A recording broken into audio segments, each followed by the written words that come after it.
సినిమాలు చూసే ప్రేక్షకులు ఈ సినిమా చూడకపోతే మిగతా సినిమాలు చూడటం వేస్ట్. ఇక చూడకండి మిగతా సినిమాలు. ఈ సినిమా చూస్తేనే మిగతా సినిమాలు చూసే అర్హత మీకు. సినిమాలు చూడని వాళ్ళు ఉంటారు పిల్లలు. నేను 10వ ఏట పలానా సినిమా చూశాను, 11వ ఏట పలానా సినిమాని చూశాను అని చెప్పుకుంటారు పెద్ద అయిన తర్వాత, నా మొట్టమొదటి సినిమా అని. అలాంటి పిల్లల్ని తీసుకొచ్చి మొట్టమొదటి ఈ సినిమా చూపించండి వాళ్ళకి. సినిమాలు ఇంకా ఇప్పుడేం సినిమాలు చూస్తామండి అని ఒక 80 ఏళ్ళు లేదా 75 ఏళ్ళు బాగా మెచ్యూరిటీ వచ్చి ఐఏఎస్లు ఐపీఎస్లు వేరే వేరే బిజినెస్ పీపుల్ అందరూ కూడా రిలాక్స్ అయిపోయిన వాళ్ళు సినిమాలు ఏం చూస్తాం అనుకుంటారు. మీరందరూ కదిలొచ్చి ఈ సినిమా చూడండి. సెక్స్, వైలెన్స్ ఈ రెండిటి మీద ఆధారపడినటువంటి సినిమాలు నడుస్తున్నాయి ప్రపంచవ్యాప్తంగా. మన దేశం కాదు, మన భాష కాదు. సెక్స్ ఎప్పుడు చేయాలి అనేది ఎవరికన్నా తెలుసా? ఎలా చేయాలి అనేది మీరు యూట్యూబ్లోకి వెళ్తే బోల్డంత ఉంటుందండి.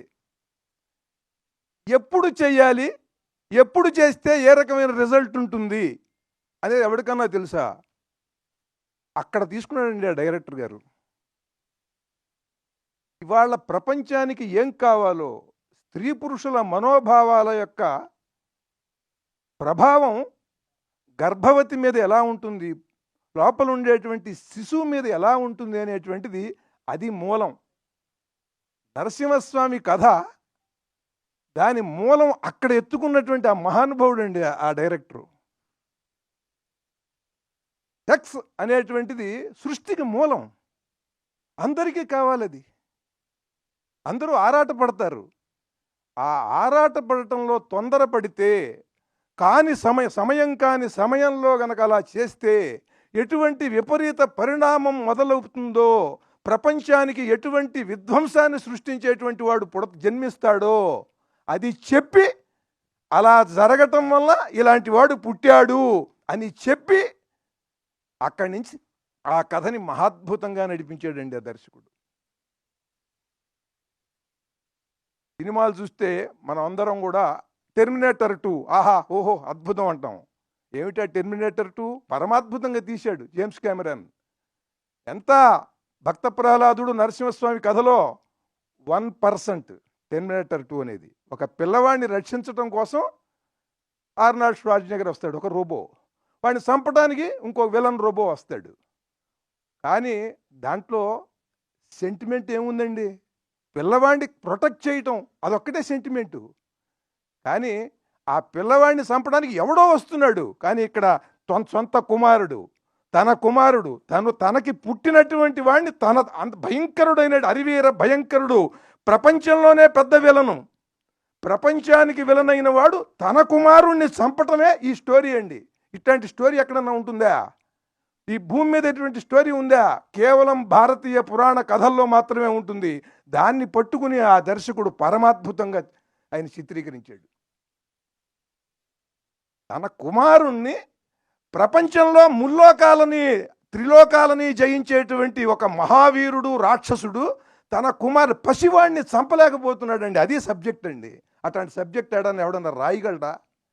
అట్లాంటి సబ్జెక్ట్ రాసి ఉన్నది. దాన్ని ఇవాళ ఎలా దాన్ని పిక్చరైజ్ చేయాలి, ఆ సబ్జెక్ట్ని ఎలా జనానికి చెప్పాలి అని అద్భుతంగా చెప్పాడు ఆయన.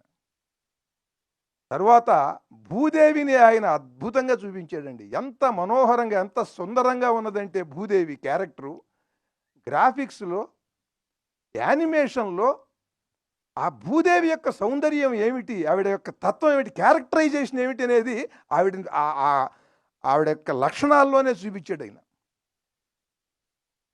హిరణ్యాక్షుడు, అలాగే హిరణ్యాక్షుడిని చంపినటువంటి వరాహస్వామి, ఆ ఫైట్ మామూలు పరమాద్భుతం. అది పందిని సహజంగా మనం అందరం కూడా నిందించడానికి ఉపయోగపెడతాం. అరే పంది పోరా అని. ఇవాళ ఎవరన్నా పంది అని నిందించాలంటే భయపడతామండి. ఈ వరాహస్వామిని చూసిన తర్వాత అంత భక్తిభావం కలుగుతుంది. అంత పరమాద్భుతంగా చిత్రీకరించాడు ఆయన. అసలు ఆ ఫైట్స్, ఆ విజువల్స్, దానికి సింక్ అయినటువంటి ఆర్ఆర్ మహాద్భుతం, పరమాద్భుతం, దివ్యాద్భుతం. ఇది డివైన్ వండర్. ఈ ఫిలిం అందరి ఊహకి అందదు. 1000 కోట్ల రూపాయల బడ్జెట్ ఇచ్చినా ఒక దర్శకుడు ఇట్లాంటి సినిమా చేయలేడు. దానికి లోపల నుంచి పుట్టాలి. జన్మ సంస్కారానికి తోడు జీవితంలో తప్పించాలి ఒక కళ కోసం. అలా కళ కోసం తప్పించి ఆ నరసింహస్వామి కథని ఆస్వాదించి భారతీయ పురాణ కథల్ని, ఇతిహాసాల కథల్ని బాగా అర్థం చేసుకుని తీసినటువంటి సినిమా ఇది. నరసింహస్వామి ఫైట్ ఉంటుంది, అటువంటి ఫైట్ మనం ఎక్కడా చూడమండి. ఎంటర్ ది డ్రాగన్లో చూసినటువంటి ఫైట్స్ మనందరి హృదయాల్లో ఉన్నాయి. పెద్దవాళ్ళు కానీ, ఇవాళ ఈ తరం వాళ్ళు కానీ